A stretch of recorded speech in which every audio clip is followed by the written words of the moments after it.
Assalamualaikum warahmatullahi wabarakatuh. Saya Fitri Nur Aini bersama teman saya Wula Naila Rahma. Kami dari kelompok 5 akan menjelaskan sedikit mengenai hakikat strategi pembelajaran bagi anak usia dini. Baiklah, untuk mempersingkat waktu, saya akan menjelaskan mengenai strategi pembelajaran. Apa itu strategi pembelajaran?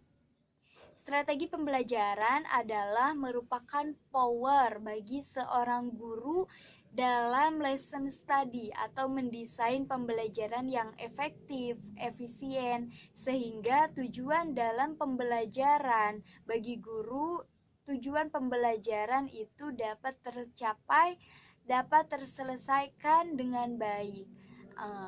Baiklah, strategi pembelajaran yang dituntut pada saat ini yaitu berpusat pada aktivitas anak, di mana aktivitas anak yang membutuhkan sesuatu yang adil, demokratis, manusiawi, menyenangkan, dan lain sebagainya. Sehingga pembelajaran tersebut jika berpusat pada aktivitas anak, bagaimana kegiatan anak sehari-hari, sehingga guru dapat memberikan, karena ya guru sebagai fasilitator yang dapat memberikan apa yang anak butuhkan. Nah, pada saat pembelajaran, jika tujuan akan tercapai, maka seorang guru harus memahami bagaimana kemana arah anak akan terwujud gitu, sehingga pembelajaran dapat terselesaikan dengan tujuan yang nyata. Selanjutnya ada jenis-jenis strategi pembelajaran pada anak usia dini.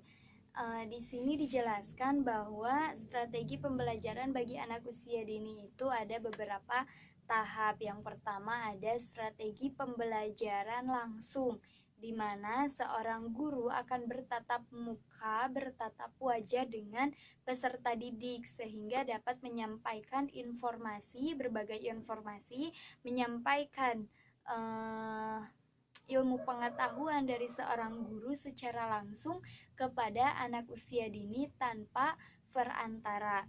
Yang kedua ada strategi pembelajaran individual, di mana pada hal ini anak akan belajar memecahkan masalah dengan sendiri, dengan mandiri. Anak akan belajar mandiri atau bisa juga kalau sekarang disebut dengan otodidak, ya, belajar sendiri gitu anak tanpa perantara.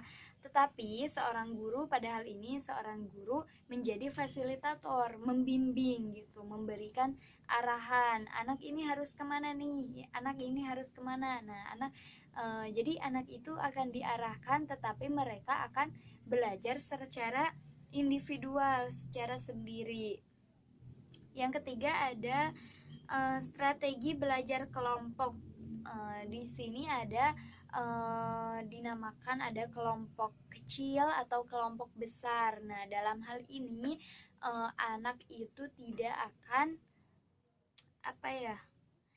memperhatikan kecepatan secara individual, tidak memperhatikan tentang kognitif, tidak memperhatikan bagaimana anak bekerja, bagaimana anak belajar secara individual, tetapi guru itu akan melihat bagaimana kelompok tersebut bisa bekerja sama, bisa belajar bersama sehingga dapat mencapaikan sesuatu yang baik dari kelompok tersebut. Nah, pada strategi pembelajaran kelompok ini semua anak akan dianggap sama, jadi tidak ada yang melihat kecepatan individual, jadi semua anak dianggap sama.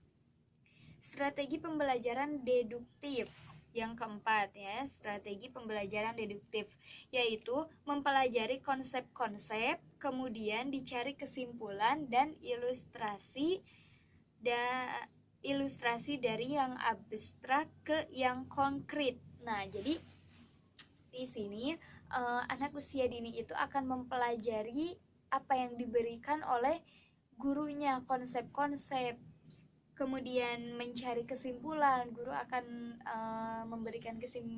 memberikan materi sehingga anak didik dapat menyimpulkan apa intisari dari yang guru sampaikan, sehingga anak dapat mengilustrasikan dari yang abstrak itu yang umum ya, dari yang umum, pembelajaran dari yang umum ke yang konkret, yang inti gitu.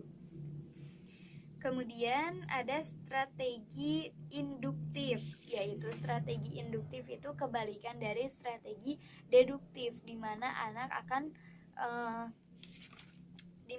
akan mempelajari dari yang konkret, yang biasa-biasa saja, menuju ke pembelajaran yang abstrak, menuju ke pembelajaran yang lebih rumit gitu sih. Selanjutnya ada prinsip-prinsip pembelajaran bagi anak usia dini. Hal tersebut atau pembelajaran merupakan komponen yang sangat utama, komponen yang sangat penting, di mana pembelajaran merupakan salah satu kegiatan yang mempunyai tujuan yang nyata.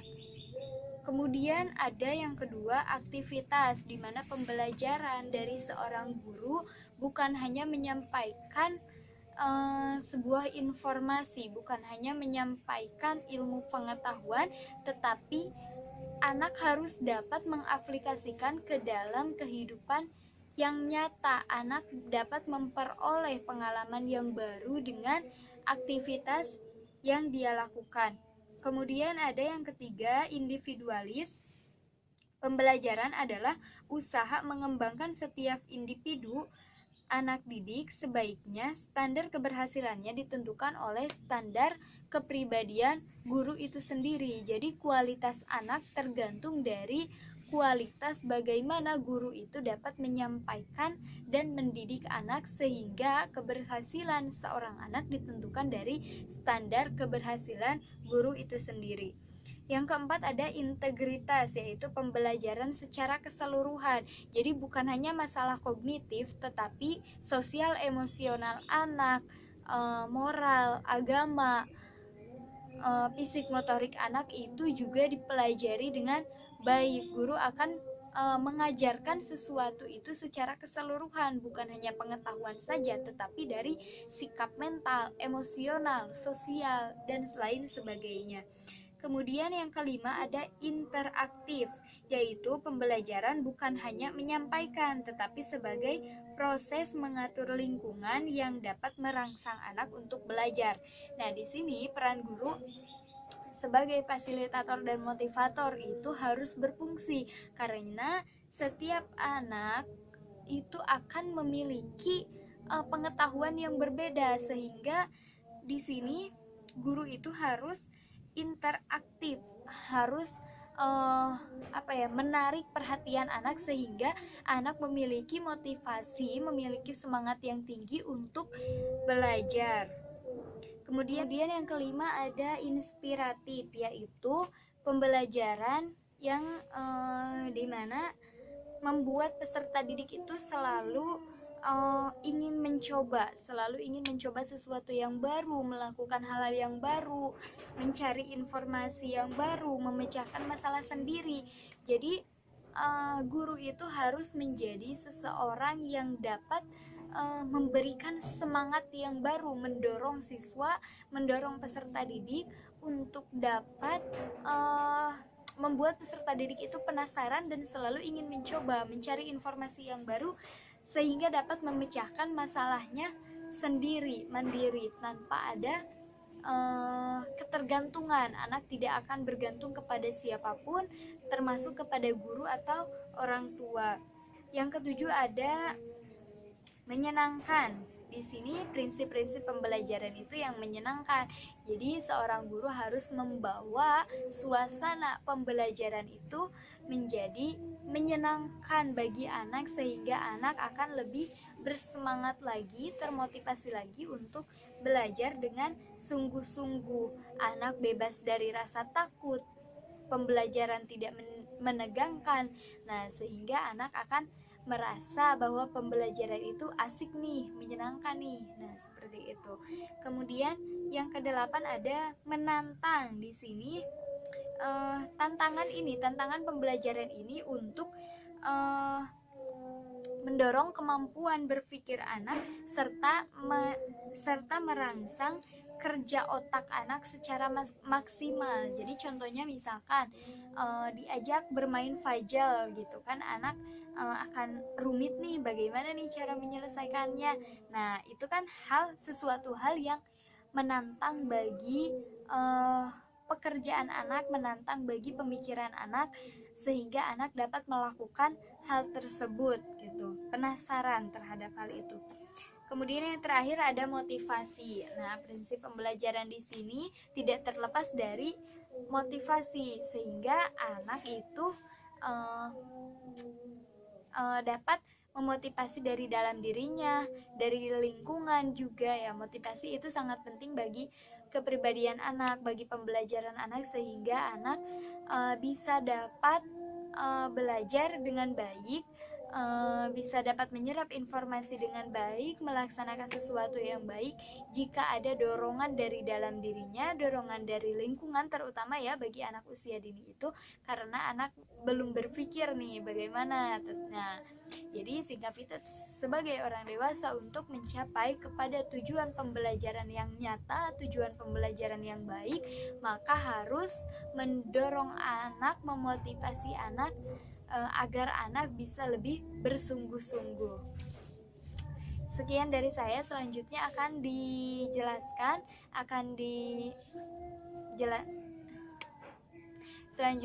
dijelaskan oleh Wulan Naila Rahma. Saya akan menyampaikan materi tentang pembelajaran PAUD dalam ranah Islam. Dalam ranah Islam ini, pembelajaran PAUD memiliki visi dan misi, yaitu Islam menjadikan anak usia dini sebagai sarana yang paling efektif dan strategis dan dalam rangka menghasilkan sumber daya manusia yang terbina potensi basriyahnya, al-insaniyahnya atau an-nasiyah dan nasiyahnya. Potensi al-basriyah yaitu potensi fisik dan jasmaninya. Kalau al-insaniyah mental, spiritual, rohani, akal, minat dan bakat. Kalau an-nasiyah yaitu sosial kemasyarakatannya. Terus kalau di sini misinya yaitu pendidikan anak usia dini, yakni menjadikan anak yang soleh dan soleha, baik secara basriyah, al-insaniyah maupun an-nasiyah, dan juga menjadikan model pendekatan pembelajaran pendidikan anak usia dini, yaitu yang pertama ada model pendekatan Montessori. Pendekatan Montessori ini menggunakan bahan-bahan yang dapat dimainkan oleh anak, namun di dalam pendekatan ini tidak memberikan anak di bawah 6 tahun untuk berfantasi. Jadi padahal jika anak bermain, maka salah satu unsur bermain adalah berfantasi atau berpura-pura. Dengan demikian, jadi di dalam pendekatan ini mah anak gak bisa bermain bebas, tetapi bermainnya teh sangat terstruktur gitu. Jadi si anak tuh gak bisa bebas bermain apa yang ingin anak mainkan.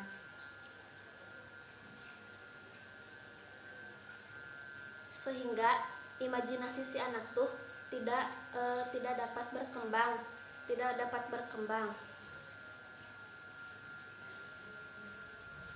Kan tetapi dengan model ini anak bisa belajar secara mandiri, maka kesempatan anak untuk berinteraksi dengan teman sangat terbatas. Yang kedua ada model pendekatan Bangsrit. Model pendekatan Bangsrit ini memiliki 5 unsur. Yang pertama yaitu menekankan bermain pada anak. Jadi model pendekatan Bangsrit menekankan bermain pada anak. Jadi si anak tuh harus ditekankan untuk bermain karena masa kanak-kanak kan masa luar jadi harus ditekankan untuk bermain.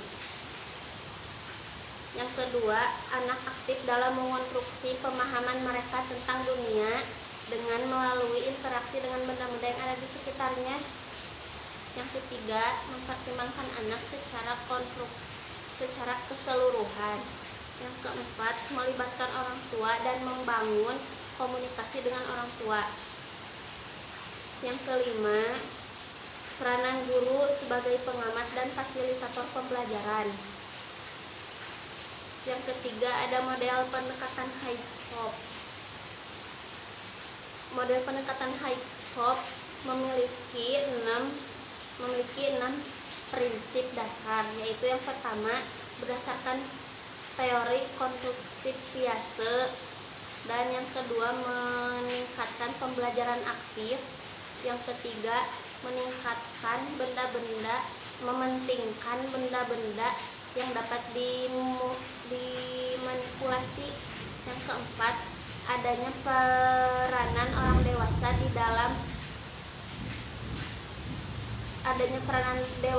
dalam memfokuskan perhatian anak dan penggunaan bahasa dan pembelajaran. Terus yang kelima, menekankan pada pilihan dan kegiatan di dalam sentra. Yang keenam, ada mementingkan pengamatan dan penilaian. Yang keempat, ada model pendekatan kurikulum kreatif. Model pendekatan ini memiliki 5 prinsip. Yang prinsip kurikulum kreatif. Yang pertama, konsepnya berdasarkan riset teori. Yang kedua, peranan aktif dari anak sangat dominan pada saat bermain dan bereksplorasi. Yang ketiga, menekankan pada kualitas bahan dan pengaturan lingkungan pembelajarannya. Yang keempat, fokus pada pengamatan dan penilaian agar dapat mencapai tujuan perkembangan anak secara menyeluruh. Yang kelima, mementingkan hubungan dengan keluarga dan antara guru dan anak. Yang kelima, ada model pendekatan Reggio Emilia. Pendekatan ini sangat mengutamakan pada kebutuhan anak dan didukung oleh masyarakat atau orang tua dalam lembaga pendidikan anak usia dini. Pendekatan ini sangat fokus terhadap perkembangan anak. Oleh karena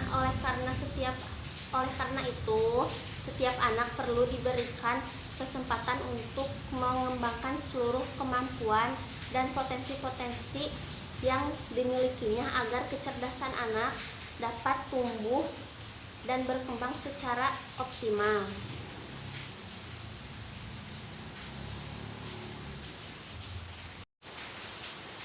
Yang ketiga, menekankan pada kualitas bahan dan pengaturan lingkungan pembelajarannya. Yang keempat, fokus pada pengamatan dan penilaian agar dapat mencapai tujuan perkembangan anak secara menyeluruh. Yang kelima, mementingkan hubungan dengan keluarga dan antara guru dan anak. Yang kelima, ada model pendekatan Reggio Emilia. Pendekatan ini sangat mengutamakan pada kebutuhan anak dan didukung oleh masyarakat atau orang tua dalam lembaga pendidikan anak usia dini. Pendekatan ini sangat fokus terhadap perkembangan anak. Oleh karena itu, setiap anak perlu diberikan kesempatan untuk mengembangkan seluruh kemampuan dan potensi-potensi yang dimilikinya agar kecerdasan anak dapat tumbuh dan berkembang secara optimal.